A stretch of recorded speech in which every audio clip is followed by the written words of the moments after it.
Buying any crash damaged car is a huge risk, I should know.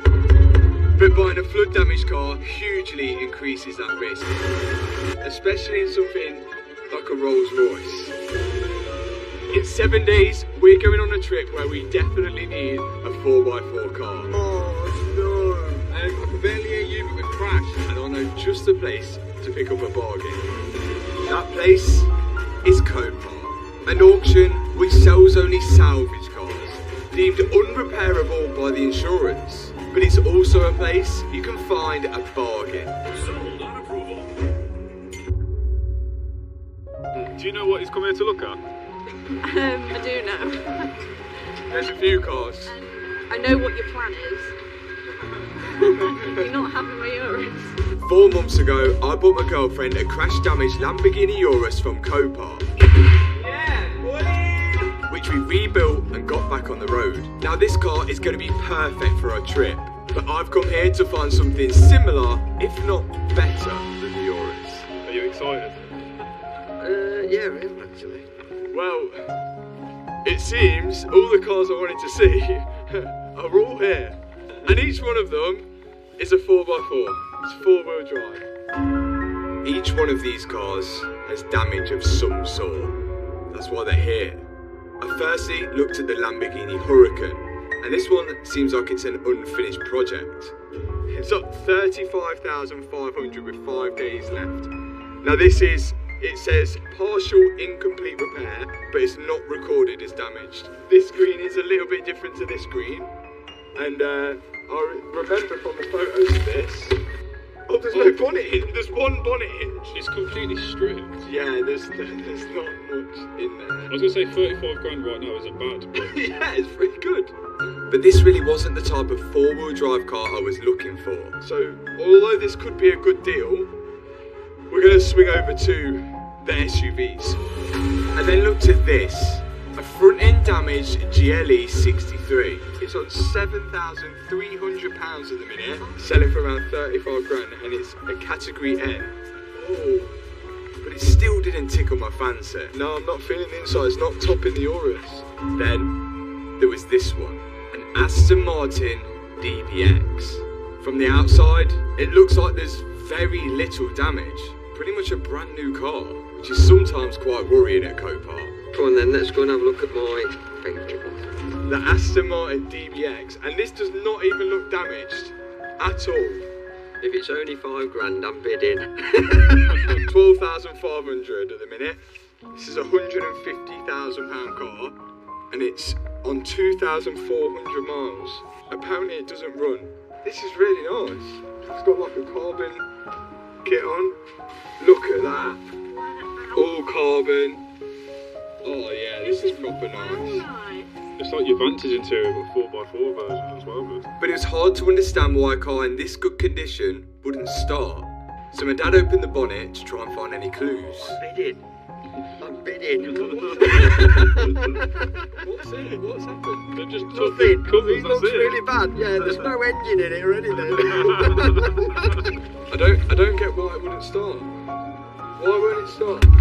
The car's a category N, which means non-structural, but we still couldn't figure out why it won't start until I looked at the ad closer. Ah, flood. Oh. Is it a flood? Yeah, it's a flood. Yeah. If it has gone in water, I wanted to see whether any of the electrics worked. Yeah, look at that. All the electrics work. So if they all work, what happens when we try to start it? 1,000 miles.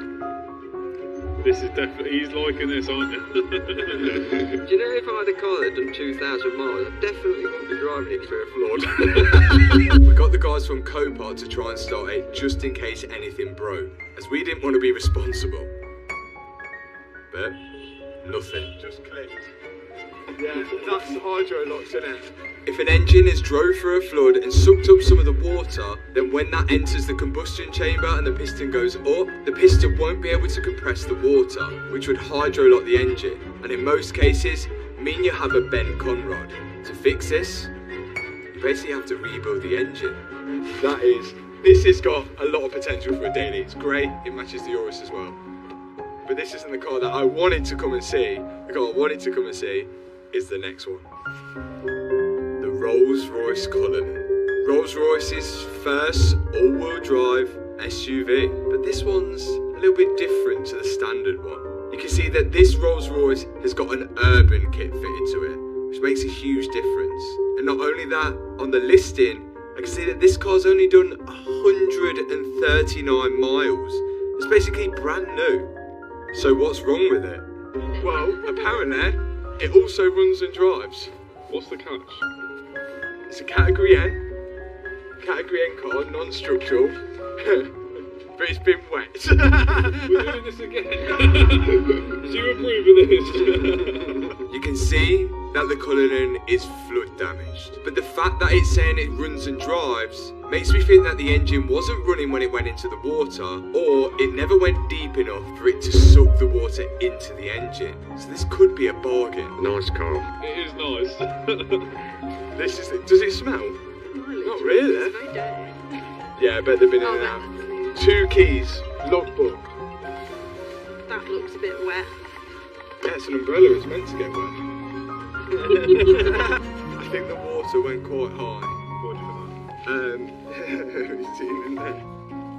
Oh yeah. Look at it. Oh, it's a bit. It went quite high. I've seen Cullinans go deep underwater. Off-roader. Yeah, but not become a submarine. Supposedly, the Cullinan can go into water as deep as 540 millimetres. Not deep at all for an off-road car. Our first step was to open the bonnet and see if there was any sign of water there, but it pretty much looked all brand new. Even the oil cap looked completely normal. No signs of even condensation. So I've been looking at this car for a few weeks now as well. And I noticed it did sound kind of run and drive, which is what really enticed me to go for it. And because it's got the urban kit on, I actually contacted Lenny at Urban Automotive to see if he knew the car. And he messaged me back and he said that it's one of his high-end clients which bought the car brand new, had the kit fitted to it, and the garage at his house flooded. He said up to the headlights, which is high. Very high. We actually managed to get in contact with the previous owner who sent us these photos of his driveway. He was unsure of how high the water actually got to at his peak because he was away, and this is what he just come back to. But he also shown us that he paid £380,000 for this Rolls Royce. In this car, isn't all the electrics in the boot? Yeah, as we remember from the rain, all the electrics are in the boot. We've got a jumper pack on it now. Now when we say electrics, we mean there's a lot of modules in there. So we've got the battery cables. This all looks corroded down here. This and all of this, I think it's to do with the radio. Should we check all the electrics work first before we start it? So what would that be in the car? Well, we know Rolls Royce and BMW make good cars. How good, we're about to find out. I also car vertical checked this car as well to check that all the history checked out. And when I put the VIN number into car vertical, it come up that the car is registered as damaged as Category N, which they have to categorise a flood damaged car anyway. But also you can see that it literally only had one owner, and then the mileage checks out at 139 miles. It's not gone anywhere, and then it's come straight to here. So we can see the full history of the car, and there's nothing dodgy on it. Whether this car runs or not, we're about to find out. But I do want to find out whether the electric works, because this could be the best Christmas tree ever. Right, will the seat move? Got So two we've got jumpers two on. jumpers on. It's not looking good for my seat.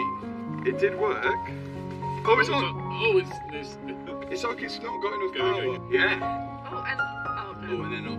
But all the radio stuff is in the back. So can we get accessories? Yes. We've got ignition. This thing doesn't seem to want to stay on. And the seats don't want to move, which could be an issue. Deciding factor, does the headlining work? Rolls-Royce known for the stars in the ceiling, but unfortunately, not on this one. It's doing weird things at the minute. Apparently it starts. I've gone for it.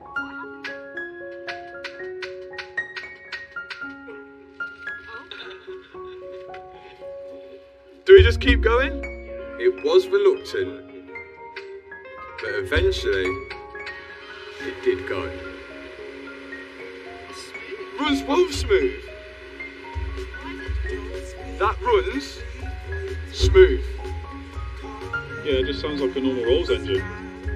engine lights on, and we've got a lot of faults on the dash, but my seats still don't move. And I can't reach the pedal. All the faults are electrical, which is not ideal. I don't think any of that's going to work.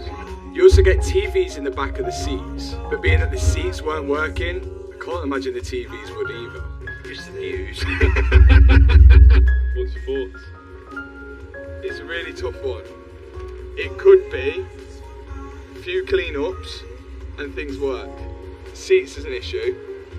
Oh, the door doesn't close either. There's also a button underneath the dashboard which allows you to automatically close the doors, and that wasn't working either. But on the plus side, the engine's running and the ride height control was working as well. We could raise or lower the car. Are the headlights working? Yeah, headlight. Yeah, they're working. Yeah, and full beam. Okay. So some stuff's working. Now the thing with this Rolls Royce compared to the other cars, this car had a buy it now price. And the buy it now was at £162,000. Less than half the price the previous owner bought it for. But before I committed to buying it, I wanted to scan the car for fault codes to make sure there was nothing drastic that was missing. And this meant turning the engine back off. Read something. The good news is it's reading it. And then a lot of fault codes started appearing. We'll clear them all off and then we'll see whether anything works again and what comes back. And surprisingly, there wasn't actually that many which come back. And a lot of them were all related to modules in the seats and in the boot, the lowest points of the car. All of these are all module faults. There's not many faults anymore. So could it really be just a few faulty modules to get this car to work properly? If it is, it's an easy fix. Start it again. See how reliable it is. First try. First start. But again, it was reluctant to start. BMW. At first, I thought maybe it's just a corroded connection from the battery to the starter motor. Definitely not got a ghost on, has it? Because this is exactly the same as what mine did, didn't it? The Wraith, yeah. Remember when we did the Wraith, it did exactly the same. A ghost immobiliser is something people install to prevent people stealing the car when it's keyless entry. With a ghost immobiliser, you have to put in a special code, which can be a sequence of buttons inside the car before you press the start button to allow it to start. If you don't do it, then it could cause this similar sort of issue. It started and then not started, it started, not started, but we think it's got a ghost on it, and I didn't know whether he knew whether it had a ghost on it or not, and if it does he know the code? So I called Lenny at Urban Automotive to see if he could find out whether the previous owner had installed a ghost on it. I texted him, I said, has that got a ghost? He said, no, I hate them, worst thing in the world. No, it hasn't. Okay, alright, well that solved our problem then. Okay, no ghost, but no start. Something wasn't right, so we decided to shut all the doors on the car, lock it, and then try again after we'd waited. So we know there's no ghost on it, so we can't figure out why it won't start again. We've left it to sit now, and I've had a think. I think the deal breaker on this car is going to be, if it starts and drives this time, I'm taking it home. How far has it got to drive? It's got to drive to the end of that post there. Okay, that's the... And then we're taking it home. Okay, I'm excited. This is my Christmas present to myself. Loads of electrical faults. Yeah? Swapping. No, we're not swapping. You can't reach the pedals because the seat don't move. Neither can you. Right, let's get the jumper packs on again. Here we go again. This time though, it's for the car. Go. But it was still reluctant to start. I couldn't work it out. The starter motor must be okay because it started the first time. Unless there's some kind of electrical fault. So I got the reader out again to scan for fault codes to see if there was anything preventing me from starting the car. But I couldn't see anything. But randomly, Ethan pressed the button, repeat starter to... And it went. Okay, let's see if it goes in gear. This is it. My Christmas special. Are you ready? Do it, go on, send it. Ooh. Yeah! It's driving well good. The Cullinan was actually driving. You gotta get it to that wooden post. and it stopped. So after being fully submerged underwater, the car still ran and drove. The two main things a car needs to do. It's actually working. Yeah, look at that. Say hello to my new whip. This is mine. This could be the worst mistake ever, or it could be pretty good. I really like it. So this is the first time ever that I'm actually buying a car from Copart and attempting to drive it home. And if you plan on grabbing a bargain from Copart, get yourself a membership to bid on the thousands of cars at the auction every day. And they've even joined up with a green parts specialist if you're after car parts as well. Here we go. Yeah, cruising. This is how you drive a colour. You look tiny because you seat so far back. I can't adjust the seat. I've just bought myself one of the best Christmas presents I've ever bought myself that I never thought would ever happen. But unfortunately, it's not all plain sailing. My head's stuck. This car's only done 151 miles now, but we've still got a lot of faults. Remember, the engine only starts when it wants to, the seats don't work, there's no sound in the car at all, the display only seems to stay on for a couple of seconds, there's hundreds of faults on the dashboard, we've got no stars in the ceiling, the doors won't close with the button under the dash, and the spirit of ecstasy doesn't rise from the front grille. So we need to start fixing those faults. So far, it's doing alright. Made it to a petrol station, we cannot turn it off, we can't risk it. Look at that as the setup. Oh, That yeah. is mental. Did you ever think you'd have a Urus and a Cullinan? No way. It literally smells like bacon. It did smell weird. At first, we thought it might just be some water from the flood that's being burnt off by the exhaust. We turned out to be so wrong. The Rolls still managed to make it all the way home, but I noticed a noise coming from the boot. Acid. Yeah. Is the battery like shorting out? The battery will set on fire. The battery was releasing some form of gas. That's not good, is it? No, that's not good. Turn it off. It's off. Car is off. That battery is stinking. It seems like it's overheating or it's shorted out. So I wanted to get it removed and away from the car as quick as possible. Is that swelling? I wonder if it's on swollen. And when I disconnected the negative wire off the battery, I realised how close we were to a fire. That is red hot. Ow, ow. That is really hot. I'm just hoping because of this it hasn't caused any more damage to any of the other parts on the car. After we turned the car off, the battery seemed to have stopped gassing out. But just to be safe, we took it out of the car and down into the middle of the garden, as far away as anything as possible. Leave it there. And then the next day, I can assess the damages. So it's the morning after, I realised I bought a Cullinan from Copart and it nearly had a massive battery fire in the boot. But I've been doing some research and I think I know what the issue is, apart from it being submerged in water. So there's no power to it now. The battery's over there.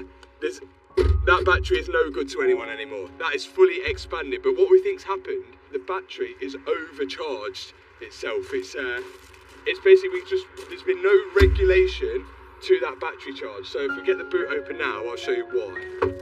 Yes. Well, visually, most of the damage looks like it is inside this boot area. All of these modules visually look damaged, and as we've been doing a bit of research, it starts to make sense because we can work out what exactly these modules do. And the first one which comes to mind is this one here, and that module there, after googling the part number, comes up as a battery charge regulator, and that's just in charge to make sure that the battery doesn't overcharge itself, and if it overcharges itself, it ends up looking like what happened last night with the battery about exploding. This module here, after googling the part number on this one, is a coach door module, which explains why the doors won't open and close from the button. This one here, after googling this one, is in charge to power up the starlight ceiling, and that would probably explain why the starlight ceiling doesn't work. This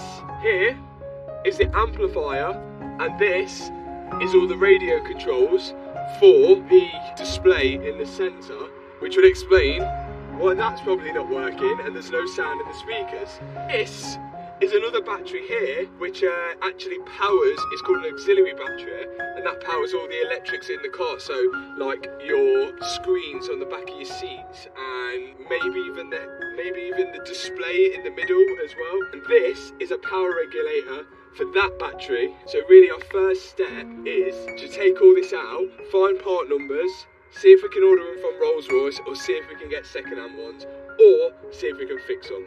Let's get them out. So again, I'm just hoping that all of these problems with the Rolls are stemmed from all the modules in the boot. And once I remove that charging module, you can see, well, that's definitely perished. Next off was the coach door module. And I opened this up to see inside, well, a bunch of corrosion. Then out comes the amplifier. And I can already see here, there's loads of corrosion and signs of water got inside. Oh, that is a bit wet.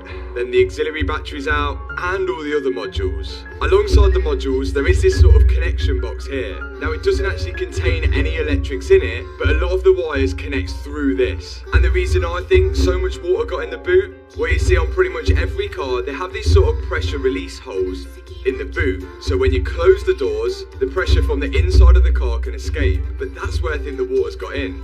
Right. I've ordered a lot of modules, but some I haven't. This is expensive, but it's not actually anything that technical. All these are fuses, and providing all these fuses are good, including the pyro fuse at the back, I can't see why we can't reuse this, providing we clean it up. Good. All the connections still seem okay, but it's not going to harm us cleaning everything up with some electrical contact cleaner to make sure it's more than okay. It only takes one bad connection, and that could cause our intermittent starting issue. After we clean it, the connections and the fuses looked a lot better. Now it's just a case of putting everything back in the car, along with the new battery charge module that I ordered as well. I found the Rolls Royce actually uses the same battery charge module as an 8 Series BMW, and because of that, it was only £67 from eBay. Along with that, I replaced the auxiliary battery, the small one, which I managed to get from eBay as well. And of course, I had to replace the big main 12-volt battery. Right, I'm just going to put the bare minimum in, which I think needs to start it. Absolute bare minimum. Will it start? On the key. I'm just going to go for it. If it turns first key, we celebrate. I'm ready. Repeat start attempt.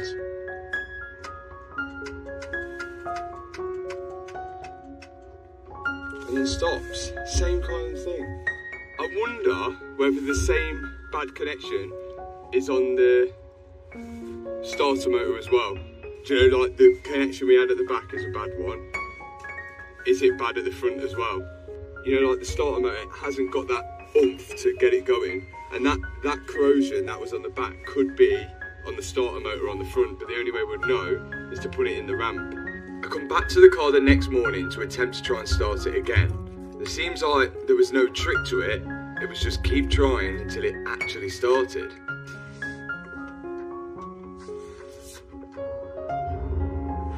There it is. That was about the third time this time. The Rolls made it to the workshop with no problem. Of course, I'm still sitting at the edge of my seat because I can't move them yet. But it seems like we're going to have to get it up in the lift to find out why this car won't start first time. But before we do that, I just wanted to check first that the battery wasn't overcharging now after I fitted that battery charge module. Oh! 14.5. Good. Which all seems really good. And even the auxiliary battery was charging at the right rate as well. And I even checked after the battery to see if it was losing any connection. 14.5, fine there. So we've got all the power here, no problem. Let's go under the bonnet and see if we've got the same power at the front on those jumpers. Now I wanted to see whether it was losing any voltage from the back of the car going to the front due to a bad connection or something. But 14.5, good. Let's go check that one over there. We're still unsure what that battery does. We discovered another battery. This one was just next to the engine. It's supposed to be on 12 volts, but it's on 5. That is low. Could that be a starter battery? But then it wouldn't have started, would it? Because we just started it. Turns out that battery is just a backup battery if the other batteries die on the car. We're definitely going to need to replace it, but that's not the cause of why this car isn't starting, as we've had a jumper pack on that battery before and it didn't help it start. So now our only option is to go underneath the car, see if there's any bad connections under there, but all the wires look good. So our next step is to try and find the starter motor, which was easier said than done. The starter motor is always going to be on the flywheel side of the car. So when you activate the starter motor, it spins the flywheel, which turns over the engine, which helps start the car. But we couldn't find it from underneath, so we're going to try a look from on top. We've got to remove a few things out the way, like the strut brace, then we can take the engine cover off and see what we can find. It would be terribly unlucky if a starter motor had gone. Why is that unlucky? Because They don't because go often. nothing else has gone on this car. Yeah, but it was in water. What do you expect? Yeah, but I would say that that's probably a good thing, that that's all that's gone wrong. how is a fuel pump? How is your headlights? How is everything else working? And the one thing that breaks is a starter motor. Yeah, Don't but seem At right. least it's just one thing. But who knows? Hannah could be right. But if we can send power directly to the starter motor and it works, then it defeats the theory that the starter motor has failed. This would be a terrible engine to work on. 2 turbos, 12 cylinders. But we still couldn't get to the starter motor. So I think, but up here it's not, the water ain't been up here. I think it's going to be down below. So does that mean we're going to have to start taking things off? We're going to have to take the under tray off, yeah. What we couldn't do now, it'd be good if we could plug it in and just see if Carl can see anything his end before we start messing. What have we got? A Rolls Royce. Whoa! That is the amplifier. No, that's the starry ceiling module. Yay! Starry ceiling module. This gives you starry ceiling. We're hoping this will give me starry ceiling. So we'll see. Are we going to get starry ceiling? Yeah! Yeah! Starry ceiling! That's all that matters now. Yes! We got starry ceiling. Next module, amplifier. So if it all goes as well as that, we're on to a winner. I've just plugged in the new amplifier and the module for all the TVs inside. And whilst I'm doing this, Kyle from Define Coding is reading the car to see if we've got any faults. But will we have any sound now? Okay, we've still got no dash. But again, Kyle was saying that could be a safety thing. So it's not going to be as easy as that. We've still got no sound and the screen only stays on for about 2 seconds. But we are showing a fault with the starter motor, which really should be our main concern right now. So there's no power going to start as before. Kyle was able to send us diagrams of the starter motor and all the lines that go to it, and even found a picture of the engine and where the starter motor is located, which looked like a right nightmare. And as the fault was showing that the line was disconnected, we can only assume that the wire going to it is completely corroded and causing a bad connection. And the only way to find out is to try and get to the starter motor. So we're underneath now, removing all of the under trays. Oh my god, look at the bottom of that. It's clear a lot of this car was underwater. Rusty. Can't see anything. But it is rusty though, like we've got a couple of rusty bolts. Yeah. Rusty. And after a while of trying to find this starter motor, oh, there, Lil. There it is, it's rusty. Yes. Look at it. That? Can you see it? The connection was really rusty. It's rusty. Very rusty. So do you think That's going to be it. The first step was to try and remove the bolt which holds the wire to the starter motor. Everyone watching has got a Cullinan at home. You better hope the starter motor don't go. But that was next to impossible to get to, so we had to resort to plan B. Absolutely caking it in some cleaner to see if it helped in any way. Good news for mechanics, there's a visual problem, not an electrical problem. We just sprayed it with electrical cleaner. Ideally we need to get that off and proper clean it. But we just want to see if just spraying that electrical cleaner on it now will actually make it start. And then we've got to try and access that starter motor, see if we can take that cable off and give it a go. With a bit What are of, the chances? I think slim, but because like, it is horrendously rusty.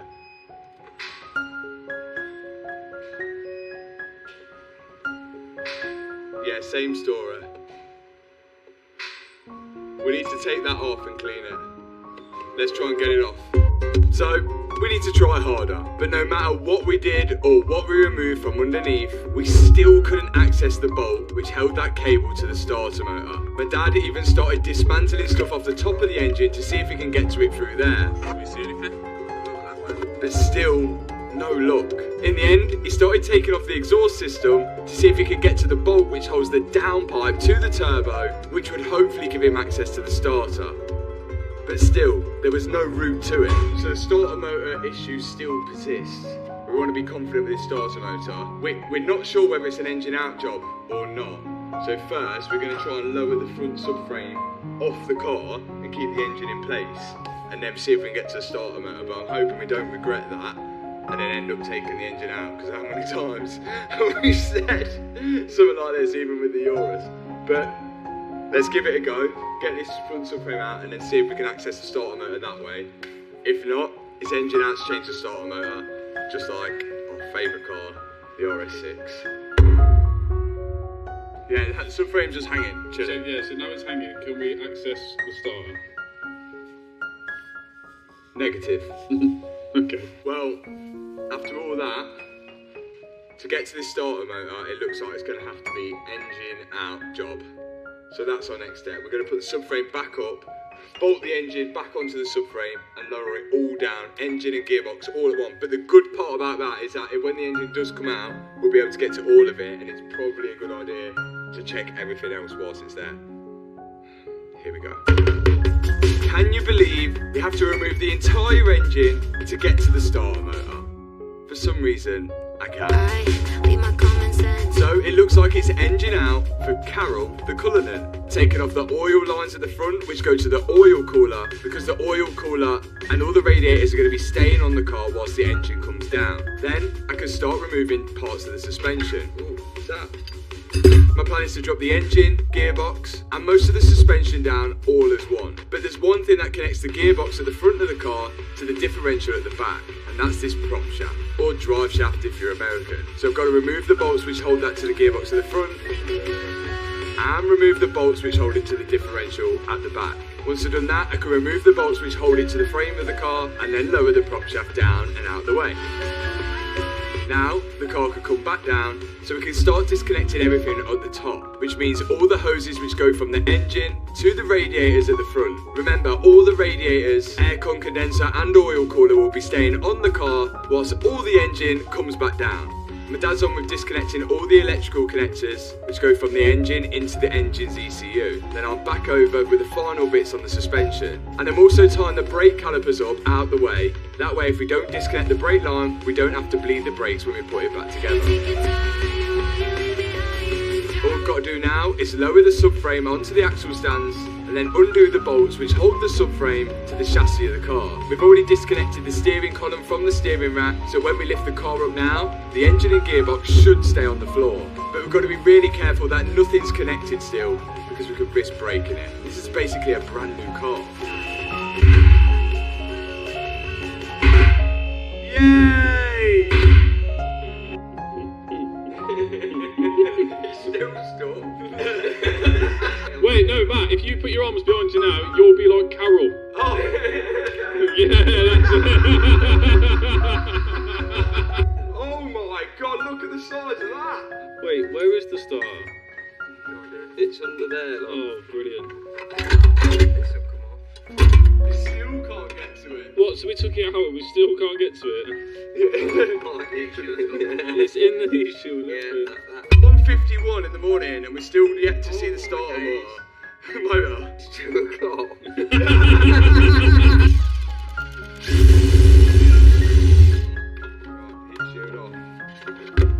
There it is! There she is, look. If this spins every single time with power going to it, then the problem is the connection to the starter motor. If it doesn't spin every single time, it's the starter motor. So that's what we've got to try and work out here, whether it's the starter motor or the connection. The connection does look, I don't know what it looks like in there. Finally, we got to the starter motor. But now, we need to remove it from the gearbox so we can test to see whether that's at fault or is it just the connection. Either way, we should be able to fix it from here. But I'm hoping it's just the connection that's the issue. What's your thoughts? Bit corroded.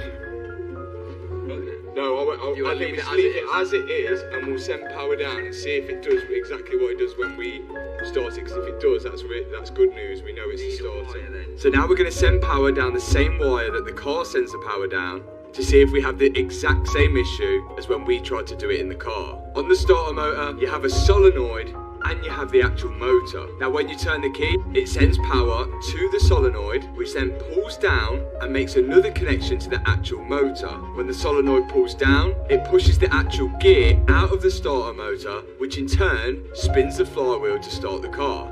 So the first thing we're going to try is sending power to that solenoid. So we've got a wire going to the solenoid and a ground. Let's see what happens. Yeah.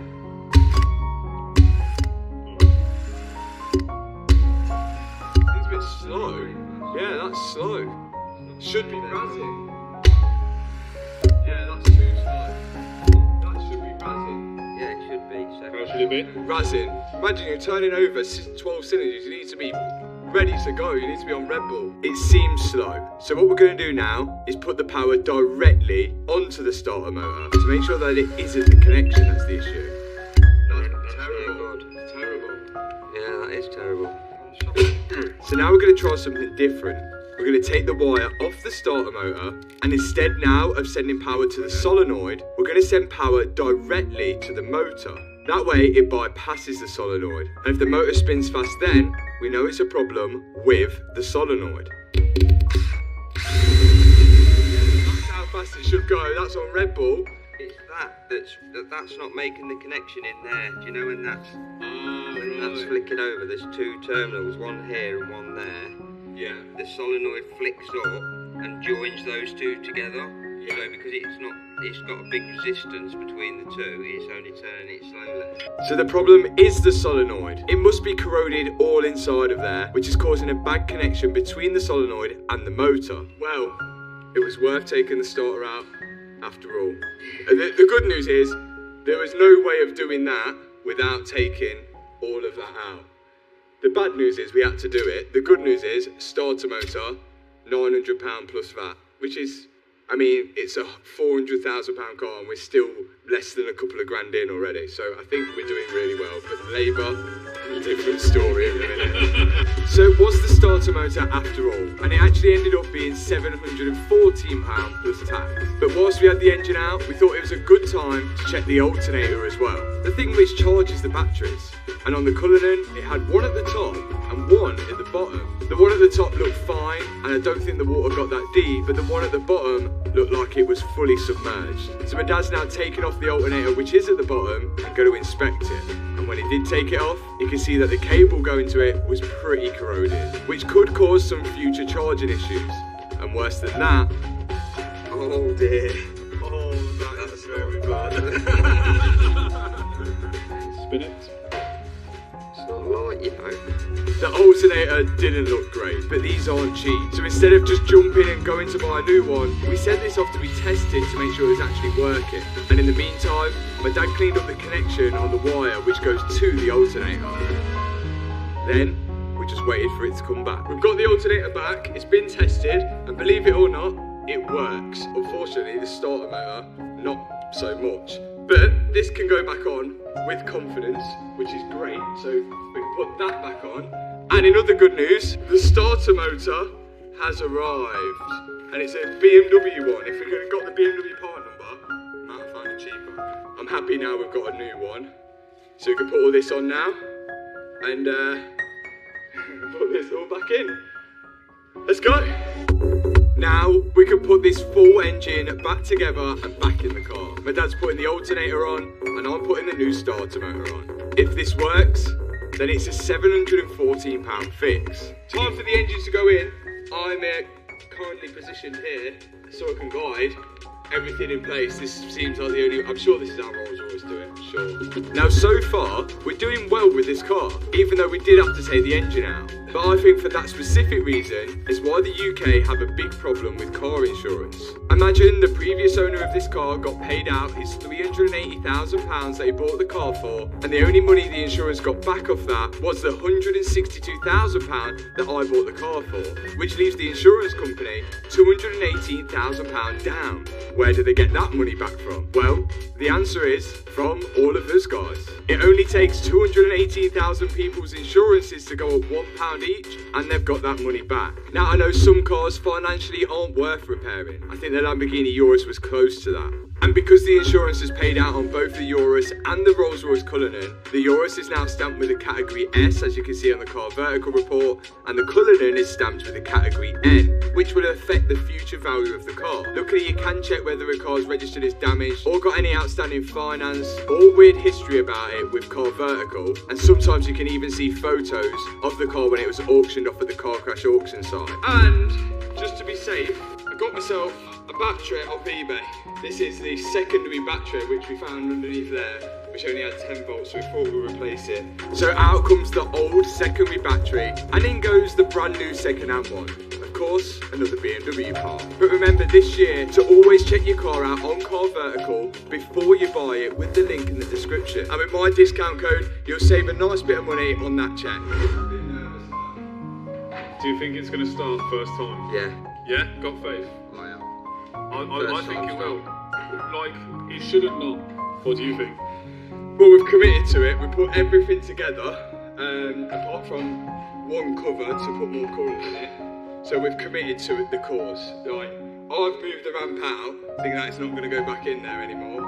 If it don't start, I don't know what we're going to do. You really think this is going to go? No problem at all. 100% first try.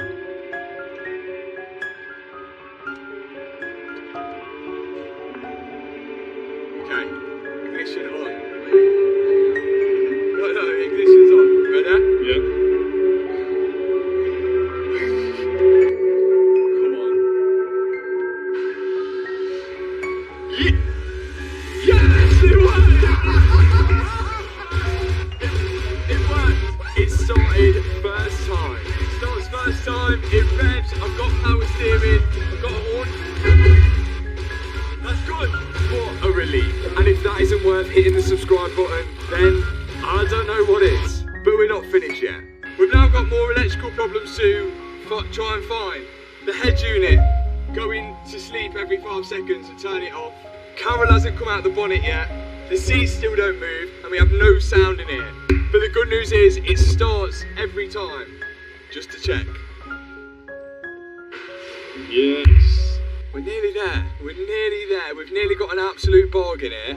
Next step, the seats. Now the seats don't move at all. None of them do. Ooh. The fault that we're getting is due to the seat modules. They're so dirty as well. They need cleaning up. But the seat modules are really low down, so it would make sense that if water did get in and it was around this sort of area, that is what's going to be hit. Now the problem we have here is that the bolts for the seats are, well, underneath these things here, here and here, but to get to the back ones, I can't because the seat is over them. So we're gonna have to either send power to the seats to move it forward or see if we can get that module out without taking the seat out. So firstly, I unplugged the big connector which supplies power to the seat from the front. After that, I unscrewed the 2 bolts holding the seat rail to the car at the front. Then I managed to unscrew some brackets at the back to be able to lift the seat upwards and wedge it up with a block of wood. You can see the module for the seat there and it is pretty crusted up, that is. I don't know whether the motors are going to be okay, but the module is the one I'm getting faults for. And I do have one at the minute. And here it is. Now, I think this is going to need to be coded to the car. It's off a BMW, I think it said i4 or something, but it had the same part number as that module, I think, although this one is a different colour. Whether this will work or not, I don't know. I'm going to hopefully try and change it whilst the seat is in, and if that works, I might be able to move the seat forward and backwards, but we'll see, we'll see. Luckily, I could just get my hand in there to unplug the old seat module and then slide it out. Now, I'm going to push in the new seat module, which is a second-hand one, and plug that all in and see if it works. Fingers crossed. The seat module is in, I can't see it working. I think it's going to need code into the car. I'm just hoping that that is a quick way for me to be able to move the seat forward and then be able to get to the bolts out and have a proper inspection for it. Let's see. Oh, the headrest is moving. Backrest moves. But it doesn't go forward or back. The backrest moves. The headrest moves. But it doesn't go forward or back. I can hear it clicking underneath. Oh my god, we're so close. Why won't it go forward or back? Oh, even this is working. Could it be the motor which moves it forward or back? Do the heated seats work? Oh, the heated seats are working. That didn't work, but everything is working, but forward and back. I wonder if something's unplugged or something. Let's go and have another inspection. So every single thing on the seat works, apart from the one that we need to get to the bolts at the back, moving it forward or backwards. And when I went to look behind the seat again, I found out this plug wasn't actually going to anything. Could that be for the motor? I don't know. And maybe someone's took it off to put power to it. Gotta find where that goes. Turns out it was for the motor, and my seat was missing one, along with all the mechanism that the motor turns to move the seat forward and back. Rang Rolls Royce to order that. It's £430 per one, and it's annoying because it's not something that floods cause. Someone's removed them to try and move the seats, and we haven't got them. So instead, off eBay, I managed to find some 7 Series seats here of a BMW 7 Series, which I think has got everything the same. This is what we're missing, and I think this is what they've pulled off to try and get this motor going. So we're hoping that this will work off a 7 Series. These were £375 each for the seat, but we'll have a seat at the end. We've got some extra modules in here, I think, so it's better than buying it from Rolls Royce, providing it works. We've just got to see now how we can get these off this rail and onto the rails in the car. But before we did that, we also had faults for the rear seat modules. So me and Dips started removing them to see what the fault was. I thought we'd open it and check it and see how bad it is. That's in the rear seat. Yeah, that's the rear seat. So the water must have gone up quite high, because that wasn't. Yeah. That was quite high. Yeah. Even the plugs on it as well. That's bad. Even the back of it. 2 rear seat modules from Rolls Royce. This should be all the seats working apart from the passenger seat, but we're still waiting for the module 4. And then we've got to work out how to try and get them to move forward and backwards. Dips is still cleaning up the connectors. Yeah. And this should do it. Come on. So slightly distracted by the rear seats, but we think we can solve the issue there. We've now got 2 rear seat modules, which should provide life to them. And luckily, there isn't much more to these rear seats. So once Dips has installed them, we can now start reinstalling the whole rear bench again, before we start back work again on the front seats. And with these modules in, Kyle from Define Coding is now plugged into the car to make sure they're working as they should be. Guys, Kyle is plugged in and he's doing some coding, and look at this. Headrest go up, headrest go down. I think it's working. Then by chance, I wanted to take the module out of the second-hand seat and see if the part number matched up to the seat module that we're missing for the passenger front seat. 61356 995 9459. But unfortunately, it was different. Right, Carl from Define Coding, who's again, no one's ever seen his face, he's just on the phone. He's a myth. And he's flashing the car. Look at this, the screen stayed on there. Now, so we know the screen works good, and then look, the screen's on in the back here. That screen's probably on, but we can't see it because the tray doesn't come down for some reason. It did earlier, but Dips is scaring me pressing buttons because we're at a vital moment where the car's flashing and we can't do anything with the car at the minute till this flash is over with. And if we mess it up, could be a big problem. Oh, it's doing a loading bar on the screen now. It's the most important part, and it's almost done. So once that's done, we're on for smooth runnings. It can be saved at any point after this. So nice. So what Carl's doing now, before we jump back onto that front seat, is re-flashing the car with fresh software. He's doing this just in case the car went into some kind of safety mode when it went into the water. And after that was done, was going to see if that solved our problem with the no sound coming from the head unit and the screen going on and off. But unfortunately, it didn't. The screen only stayed on still for about 2 seconds at a time. So that's still a mystery.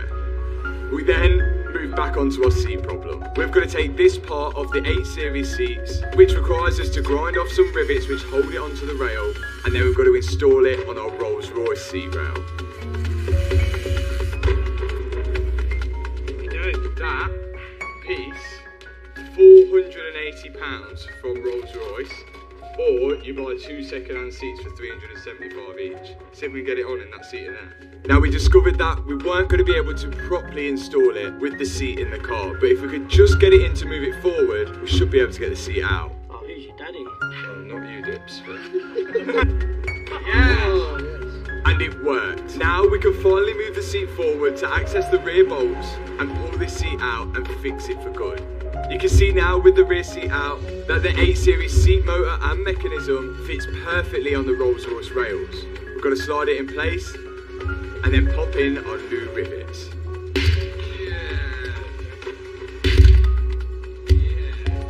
And whilst the seat was out, we thought this was the perfect opportunity to start stripping apart the centre console and part of the dashboard to see if there was any obvious signs of damage to the actual radio unit, which might be causing our issues with the screen. We don't really know 100%, but money's on, it's this. This is like the head unit control, and this literally controls all of the iDrive stuff. So everything on the dashboard, controls music and everything like that. The amplifiers in the back, the amplifier's brand new, and the TV system and the power control unit, all that stuff is brand new in the back. So we know it's not that. And we know the screen's fine because when he flashed the car, the screen stayed on for the whole time. So we know the screen's fine. He's having no problems coding it and he can't see any faults in it. And the only reason why we don't think it's this is because this sits so high up in the car around here, and everything underneath it here is fine, and this has not been underwater. We can tell this hasn't been underwater, and if this had been underwater then all of this would have been damaged. So it's really baffling of what this could be. Now, a new radio unit was £1,600 plus VAT, and I wasn't 100% sure that this was the actual problem, so I didn't want to just jump in and buy one, and it's lucky I didn't. Oh, Mr. Dern, hello! This thing here, which was open, is supposed to close down when you lock the car, open up when you unlock it. Now, when this flap is closed down, the screen turns off. But this, look at that. The screen is turned on now, all the time, because we've gone into system settings, we've gone onto displays, and we've gone onto control display. And when you press close control display, the screen shuts off, and then every time you press it now, it will wake up. But the issue is that the car was thinking that this thing was closed the whole time. Someone has got the car from the flood, couldn't get that to open because everything would have been down, and they've wedged it open with the fingers, so the screen still thinks it's closed, so it's not staying up for a long time. So this is all working now, and it's staying on, which is amazing. The issue is now we've got no sound. So this turned out to be a simple problem, and the fix is going to be a motor for that screen, which you can see here, number 20. And it seems like a common occurrence. Most of the motors on the car have failed, but this still doesn't explain why we have no sound coming from the speakers still. So Dips jumped into the back just to test some fuses. As you never know. See what I mean? I'm just here every day, Matt, come on. No, don't celebrate early. Don't celebrate early. We had the same issue yesterday, alright? Kyle from Define Coding told us to check this one particular fuse, and it did turn out to be broken. Oh my god, is it a fuse for the amp?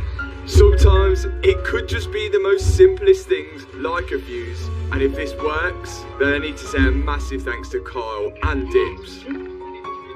Oh! We got a sound! We got sound! Yes! It's on tenor. There we go. Look at that! We've got sound! We solved it in like an hour. It took us ages. Yes! Well, again, another shout out to Dips and Carl at Define Coding. Oh my god, this could turn out to be one of the best buys. It is all coming together now, and it only turned out to be a fuse. So thank you, Kyle at Define Coding. And to say thanks to Dips, let's all go subscribe to his YouTube channel as well. Now, all that's left to do is put the motor and the mechanism on the passenger side seat, which my dad is on with doing now. Then we can test it by putting power to it. Oh, yeah. Yeah! That's some proper engineering there, mate. After that, we can start lifting the passenger seat into the car. But of course, we're still missing that module for it. It hasn't turned up yet. That seat is in, but it's all the way forward and we can't send it back till we get that module and move it back and bolt it in. But it might be good enough to actually drive this thing home tonight, bearing in mind we haven't drove it since we put the engine back in and the starter motor's been on. Next up, it's the driver's seat to go in. This one does have a module in it, so when this goes in, it should all work. How's it working? Yeah. Yeah! Also, it says sensory overload, but look, we've got a new coach door module as well. I actually plugged this in earlier, whilst I was doing a load of other stuff with the car. Part of it worked, part of it didn't. Yours works? Yeah. Why's mine not working? The doors on the passenger side did close with the button underneath the dash, but the doors on the driver's side were making a noise, but didn't seem to want to close. So I had to start taking the door off to investigate what is going wrong with it. Yes. To get the door card off, I've got to unclip this panel, which has all the switches in it. Then I can access the screw under there. Dips took some trim out the top, and then there was 2 screws under there. And after that, it was just all on clips. But I'm being careful not to break anything. Remember, this is a £380,000 car. I can't even believe I'm working on something that expensive. Once the door panel was off, I could get to the motor. Right, there's one motor here, which spins, and then it rotates a belt on here, which then spills another motor down here, which moves this in and out to open and close the door. But let me show you inside here. Look at that. One, it's full of water.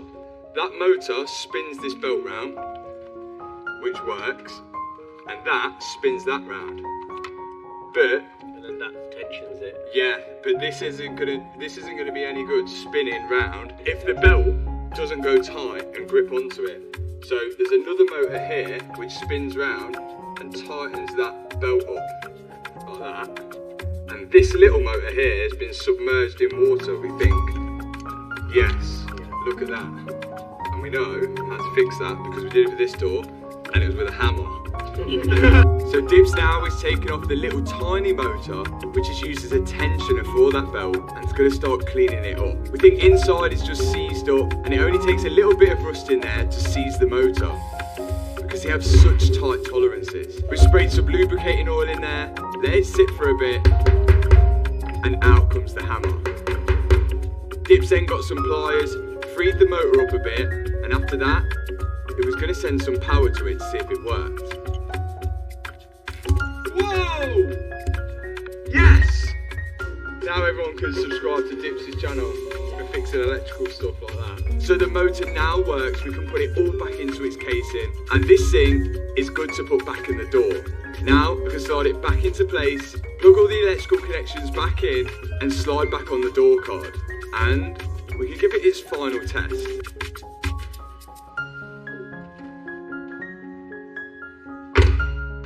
Did that close? You wouldn't want to trap your head in that, would you? Do you reckon you've like made it better? Yeah, we might have supercharged it. This one's faster. There's one last thing. So if you remember the list from the start, now the engine starts all the time. Now most of the seats work. Now we have sound. Now we have a display which stays on. We'll get to the fault on the dashboards later. We also now have stars in the ceiling. The doors close with the button. And guess what? The spirit of ecstasy, aka Carol, now rises out of the front panel. We think this was to do with that coach door module. So now we're happy with all the modules in the back. I could build back up the boot with all the carpet that it needs to go in there and make sure it all closes with a touch of the button. You are never going to believe this. Was the most expensive thing I've had to buy for this car. The Rolls Royce floor mats. These are the original floor mats, the ones that's supposed to be in a Cullinan. £1,500 for these. I don't even want to wear my shoes in it because I don't think my carpet at home was 1,500 quid. So it's a shoeless car. I think so. This was more expensive than the starter motor and least critical. These floor mats were unreal. And even though the car's been underwater, it still smells brand new inside. We're pretty sure Copart had the car fully cleaned out before it went to auction. So far we've done really, really well with this car. One seat module. There's one last thing we need to put on before we go, and hopefully the seat module comes. Let's go. We have R011 BMX on the Wraith. And we've got CU11 BMX on the Cullinan. Cool BMX. This is from Car Reg, and you guys can go get a free number plate when you get a number plate from them with my code, which is in the description box below. This is truly going to top this car off. I cannot believe I've got a Rolls Royce Cullinan with a number plate like that as well. We are so close now to a faultless Rolls Royce Cullinan. Remember, this car hasn't even been ran in yet, and that's a perfect reason to take it on this road trip. So now that it starts up every time, I got it out of the unit and got it home. Now unfortunately, the other seat module from Rolls didn't turn up, but I actually ordered one from BMW for an 8 Series, just to try my luck. And the next morning, I got under the passenger seat to fit it. It's working! It's actually working without coding. And now that the seat moved backwards, I can actually tighten up the front bolts. How cool does that look next to that? That is sick. Less than half price Cullinan, and now, just to make sure everything was working good, Dip's come yet again to fault weed the car. Screen, TV. CBeebies is on, but unfortunately, because that seat module was at an 8 Series and not a Cullinan, the seat, yes, did move forward and backwards, but it didn't control things like the rear picnic tray, which the 8 Series doesn't have. So in order for me to get that working, it looks like I need the proper module. So maybe I do need the right module for that one. It's a Christmas miracle. Look at the dashboard. There is no more faults on the dash. You can scroll through here. Nothing on there at all. Kyle has worked his magic. And again, thanks to Kyle at Divine Coding, we now have a faultless Rolls Royce. Not a single fault on that dash. And now, I think it's time for our road trip. Here we go! 1,000 miles to do now. Well, it's 2,000 if you count the round trip. In a flood damaged Cullinan that took us a week to rebuild. This is probably a recipe for disaster. We have Team Cullinan here. Hannah's some reason decided to go on Team Cullinan. And then we've got Team Eurus there. My dad's going to be driving the Eurus. And then we've got full camera crew and everyone in the air. So which one's going to be better? I don't know. I've got a feeling that the Cullinan's going to be less reliable than the Eurus, but let's see how this gets on. 1,000 miles to go. Let's get in the Cullinan off to the tunnel. So here's the plan. We're about to attempt a 1,000-mile drive from Leicester in the UK through Europe and into Switzerland. Because I wanted to treat everyone that's helped bring these videos to you guys this year to a skiing trip, which none of us have ever done before. I'm gonna go skiing. You ever been skiing before? Nope. Have you? No, can't lie, I'm fearing myself a bit, mate. Both cars were loaded onto the train and things were pretty comfortable inside the Rolls, especially now the TVs are working. And half an hour later, we arrived on the other side. Big moment, big moment. This one time for this car to start is now. Of course! First time every time. I might have actually fixed the car. I've said it. No, I've said it now. And things were looking good when we arrived into France. Welcome to France. Bon appetit! Petit filou, toute de la foot. And driving a huge V12 engine comes with consequences. I think there might be a few of these fuel stops before we make it to Switzerland. And I guess, same for the Eurus. How's the car? It's doing well. It's amazing. Yeah, it's got the sunroof open. Sunroof open. We're in France now.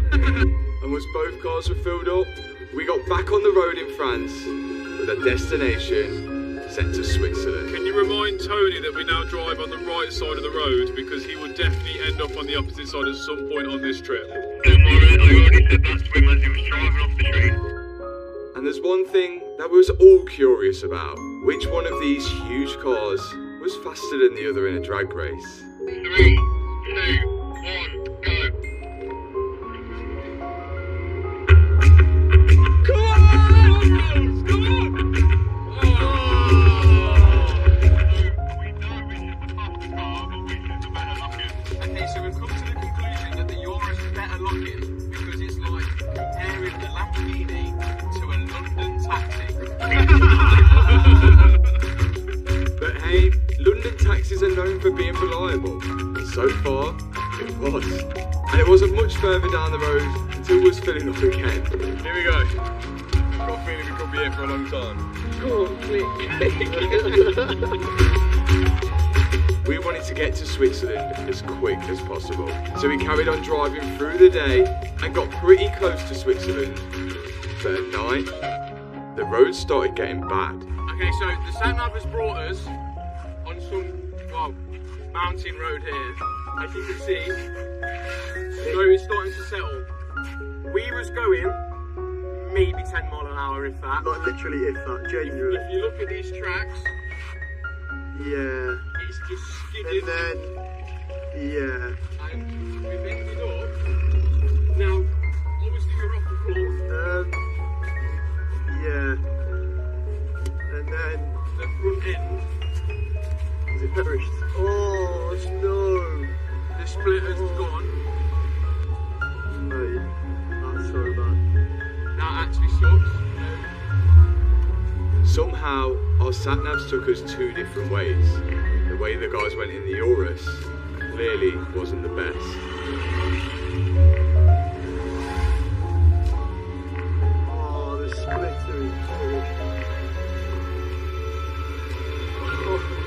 Hello. I can barely hear you, but we've crashed. No, it's not bad, but we've ended up in a ditch and the splitter's gone. But this could have been way worse. It was only a low-speed accident, but if that mound of dirt wasn't there to stop the Urus, it could have gone down a huge drop. There's no stopping there. We're going to meet you at the roundabout. You just focus on getting down there. We'll meet you down there. And the snow was picking up more and more. I wasn't actually even in Switzerland yet. Slow, slow, slow, slow, slow, slow. Oh my god. Oh my god. It's so bad. I've took the option to get out, say that we're filming, but I don't want to be in the car. When we came up this road, like, It was clear, 10 there was minutes no ago, it was snow. clear. And now I'm like, look at it. I can't even see down that drop. No, that's like a If full we, on, if we slide down there, it's like a full on mountain. car's gone. Oh my god, look how much snow's on the car. Are you okay? How is it? Yeah, we're okay. A bit shaken, but. Oh my days! You know when you put your brakes on at 5 mile an hour, the car keeps going. Yeah, This then- car, you cannot drive it on snow. And the previous evidence backs up that, because this was the Urus before we rebuilt it. And yet, it crashed in the snow. Now I think tyre choice is a massive factor when it comes to driving in the snow. But with these size wheels, you don't actually get much option. But in hindsight, yes, I probably should have looked for some winter tyres. You should see the roads where we're going. We've just checked. Yeah, it's horrendous. You cannot drive You it go on in snow. 4 times the altitude of where you've just been. That's the only. We can drive it as far as what we can, but that car's not making it. We- If it's snow wet, this ain't making it. Scary. Can you see how this guy put it in a bus? In a bus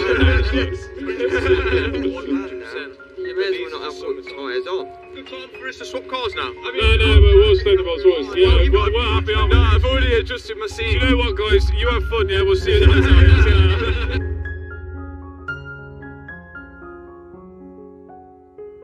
It's the next morning. We're now 2-hour drive away from our destination in Switzerland.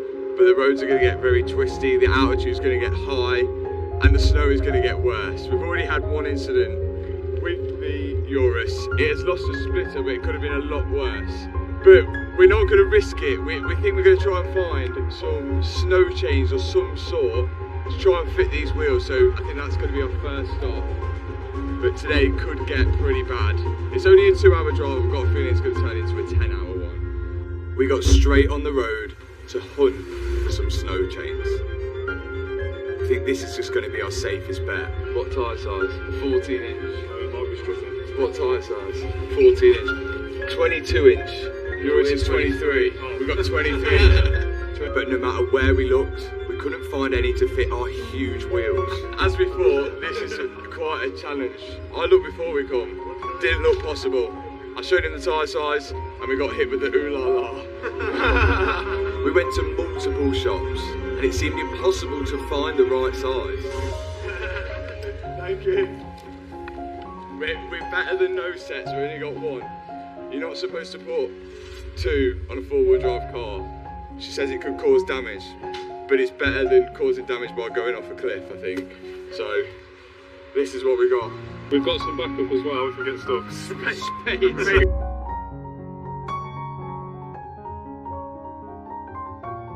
We've got the chains now, but do you think we'll need them? I think we will, yeah. Really? Probably more than what we've got. Yesterday it was snowing for the whole night and the roads are now covered with snow. The local authorities are cleaning the roads continuously since this morning. Now, we're getting to the last part of the journey. Both of these cars have done so well, but these are the roads now which are going to matter. The views got better and better. It's gorgeous. And to think both of these cars were sat at a salvage auction deemed not economical to repair is just crazy. We're turning off, guys. Brace yourself. And as we turned off the motorway, the roads got worse. This is not good. All I can say is, don't stop because I won't be able to. These roads were bad, and the locals definitely know how to drive them. And we don't. Hey, we're literally getting on the mountain and it is so slower. Look at the Cullinan. It looks so good in the snow. Car's done really well so far. We're almost there. This is horrendous. We've still got a few miles to go.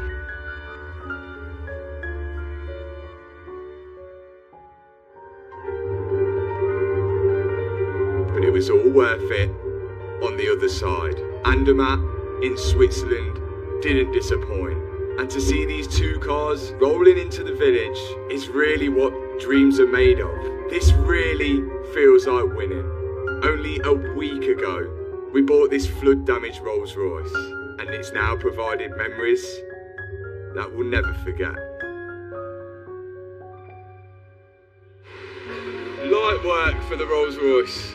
Light work. It's done really well. It's done pretty good.